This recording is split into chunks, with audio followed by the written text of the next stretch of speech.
Salam sejahtera, terima kasih karena bersama dengan saya di Nazilin Unity Channel. Saudara-saudara sekalian, menjadi tanda tanya kita pada petang ini ialah, adakah Parti Bersatu akan menerima bahana yang paling malang, yaitu pengharaman parti tersebut kerana melanggar perlembagaan ataupun melanggar undang-undang?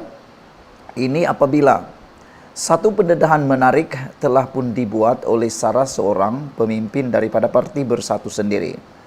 Beliau kata pindaan dengan penambahan klausta atau warga negara Malaysia beragama Islam tidak mendapat kelulusan Jabatan Pendaftaran Pertubuhan Malaysia ROS terlebih dahulu dan boleh menyebabkan Parti Bersatu akan dihadapkan ke mahkamah kerana melakukan kesalahan di bawah Seksyen 11 dalam kurungan 1 Akta Pertubuhan 1966, Akta 355 dan peraturan-peraturan. Pemimpin ini turut meminta penjelasan mengenai tarikh dan tempat mesyuarat MPT Bersatu dibuat, senarai kehadiran ahli MPT serta meminta satu salinan minit mesyuarat berkenaan. Saudara-saudara sekalian, apa cerita di sebalik daripada semua perkara ini? Jom kita tengok kenapa kini Parti Bersatu bakal boleh terjerumus kepada masalah besar, iaitu pengharaman parti tersebut kerana melanggar kelulusan Jabatan Pendaftaran Pertubuhan ROS. Ini semua timbul daripada laporan arahan bertulis Bersatu. Abdul Rashid meminta Hamzah menjelaskan 3 perkara.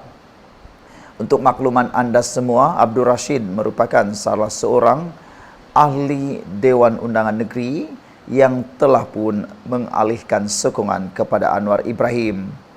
Ahli Dewan Undangan Negeri Adun Selat Klang, Datuk Abdul Rashid Asy'ari mempertikaikan keabsahan arahan bertulis yang dikeluarkan Majlis Pimpinan Tertinggi MPT Parti Pribumi Bersatu Malaysia Bersatu terhadapnya minggu lalu. Dengan persoalan ini, satu soalan mudah. Adakah arahan bertulis atau permintaan bertulis itu, arahan bertulis itu sah atau tidak? Adakah ianya sebenarnya haram? Ikuti terus mengapa arahan itu boleh dianggap haram. Berdasarkan dokumen yang dipercayai jawapan bertulis kepada Setiausaha Agung Bersatu, Datuk Seri Hamzah Zainuddin bertarikh 23 Mei lalu, bekas Ketua Badan Pimpinan Bersatu Selangor itu meminta penjelasan ahli Parlimen Larut mengenai 3 perkara berkaitan keputusan arahan tersebut. Abdul Rashid meminta atau memohon pengesahan status keahlian 2 ahli MPT yang didakwa hadir ketika mesyuarat tersebut diadakan melibatkan Muhammad Rafiq Muhammad Abdullah dan Muhammad Yazid Muhammad Yunus. Menurutnya, Fasal 7.3 Perlembagaan Bersatu pada 2019 menyatakan ahli biasa ialah warga negara Malaysia pribumi yang berumur 18 tahun ke atas. Fasal 2 Perlembagaan Parti turut menyebut takrif pribumi bermaksud warga negara Malaysia berbangsa Melayu dan Bumi Putra termasuk orang asal dan anak negeri Sabah dan Sarawak seperti ditakrifkan dalam Perlembagaan Persekutuan, Perlembagaan Negeri dan Undang-Undang Negara. Oleh yang demikian, Abdul Rashid mendakwa keahlian kedua-dua individu berkenaan yang masing-masing berbangsa India Muslim dan Punjabi adalah tidak sah sebagai ahli biasa bersatu. Selain kedudukan mereka sebagai ahli, MPT juga tidak sah dari awal pelantikan. Wow, inilah yang paling panas sekali, yaitu pelantikan 2 ahli yang mana kedua-duanya tidak sah sebagai ahli bersatu biasa.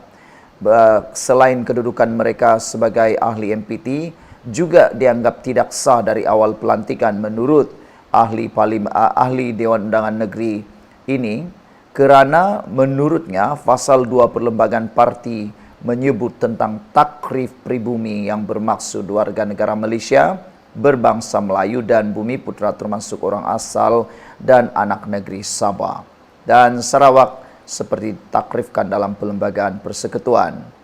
Jadi saudara, di samping itu beliau juga mendakwa pindaan pasal 7 Perlembagaan Parti tidak pernah dibincangkan dalam mana-mana mesyuarat MPT dan di luar pengetahuannya sebagai ahli dan ketua bahagian bersatu serta ahli-ahli lain kerana tidak pernah dibentangkan ketika mesyuarat agung luar biasa EGM atau mesyuarat agung tahunan AGM. Menurut Abdul Rashid, pindaan secara senyap pada Perlembagaan Bersatu pada tahun 2021 tercatat pada pasal 7.2 mengenai ahli biasa ialah warga negara Malaysia pribumi atau warga negara Malaysia beragama Islam berumur 18 tahun ke atas. Beliau mendakwa pindaan dengan penambahan klausa atau warga negara Malaysia beragama Islam tidak mendapat kelulusan Jabatan Pendaftaran Pertubuhan Malaysia ROS terlebih dahulu dan boleh menyebabkan bersatu dihadapkan ke mahkamah kerana melakukan kesalahan di bawah Seksyen 11 dalam kurungan 1 Akta Pertubuhan 1966, Akta 355 dan peraturan-peraturan. Beliau turut meminta penjelasan mengenai tarikh dan tempat mesyuarat MPT Bersatu dibuat, senarai kehadiran ahli MPT serta meminta satu salinan minit mesyuarat berkenan. Sementara itu, ketika dihubungi Sinar Harian, Abdul Rashid mengesahkan kandungan dokumen berkenan dan memaklumkan telah menyerahkan jawapan bertulis itu kepada Hamzah pada Isnin. Beliau kata, saya minta penjelasan daripada Setiausaha Agung Bersatu bagi memudahkan saya menjawab semua surat bersama arahan MPT pada 17 Mei lalu, jelas beliau lagi. Saudara-saudara sekalian, ini menjadi satu persoalan besar, masalah besar yang pastinya menyebabkan Parti Bersatu kini dalam dilema besar. Kalau mereka teruskan juga dan kalau betul apa yang dikatakan oleh Abdul Rashid ini, yang mana dia kata pelantikan dua ahli MPT itu dari awal lagi sudah tidak sah, maka ini satu perkara yang bahaya.